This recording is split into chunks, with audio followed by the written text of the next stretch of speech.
এদিকে আসো, তোমার মাংস নিয়ে নাও, তোমার একটা পলিথিন টলিথিন আছে? বিসমিল্লাহ। এই নাও। স্যার, একটু স্যারের বাসায় একটু মাংস দিলে ভালো হইতো না? ওনারা তো এইবার কোরবানি দেয় নাই। তোমার কিন্তু সবসময় একটু আলগা পিরিতি, বুঝছো? দেখলো না এবার তো একটা হাড্ডি গরু, হ্যাঁ? মাংস কত দূর হয়েছে?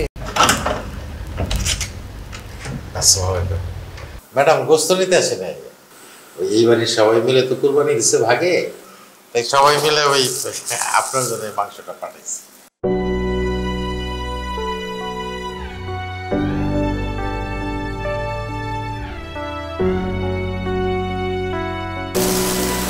আল্লাহ সবার ভালো করুন। আসে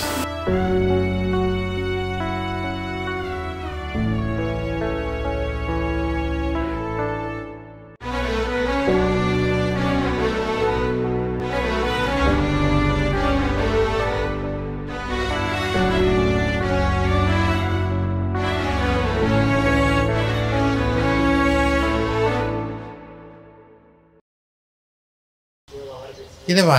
হ্যাঁ বাবা, তুমি গোস্ত আনো নাই? আমি গোস্ত খাবো না।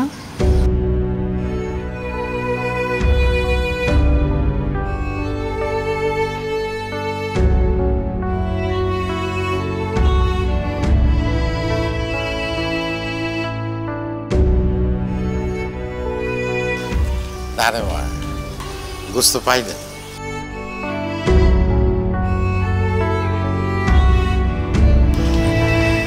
গোস্ত পাইনি তাতে কি হয়েছে রে মা? আজকে আমরাও সবার মতো কোরবানি দিচ্ছি। বাবা, আমরা আবার কেমনে কোরবানি দিলাম? কোরবানি মানে তো খালি গরু খাসি জবাই দেয় না রে মা। কোরবানি মানে কি খালি গোস্ত খাওয়া? কোরবানি মানে হলো ত্যাগ করা, আল্লাহর রাস্তায় ত্যাগ করা। আল্লাহ পাক দেখতে চান যে আমরা তার জন্য কতটা ত্যাগ করতে পারি। আল্লাহ কেন দেখতে চান বাবা? আল্লাহ দেখতে চান যে আমাদের মনটা কত বড়। আমার কি খালি নিজেরাই মাংস খাবো, নাকি যারা খেতে পায় না, যারা গরিব, যারা অসহায়, তাদের পাশে দাঁড়াবো? এই যে কোরবানির গোস্ত নিয়ে অনেকে উড়াউড়ি করে, পারাপারি করে, কে কম পাইলো, কে বেশি পাইলো, কার লাভ হইলো, কার ক্ষতি হইলো, এটা নিয়ে মারামারি করে। তা আল্লাহ কি কোরবানির গোস্ত নিয়ে মারামারি দেখতে চান? আল্লাহ দেখতে চান যে আমাদের মনটা কত বড়। আমরা কি খালি নিজেরাই গোস্ত খাবো, নাকি যারা গরিব, যারা অসহায়, যারা খেতে পায় না, তাদের পাশে দাঁড়াবো?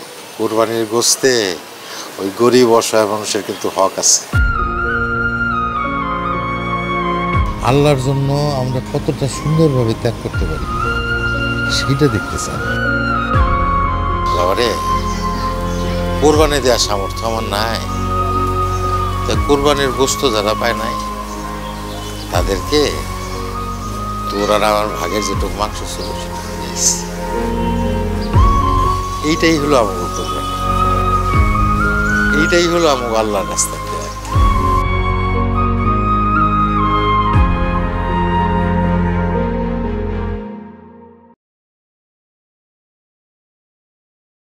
কোরবানি মানে কি হলো ভালো মন? হ্যাঁ রে মা, কোরবানি মানে হলো ভালো মন, আল্লাহর রাস্তায় ত্যাগ, আর মানুষের জন্য ভালোবাসা।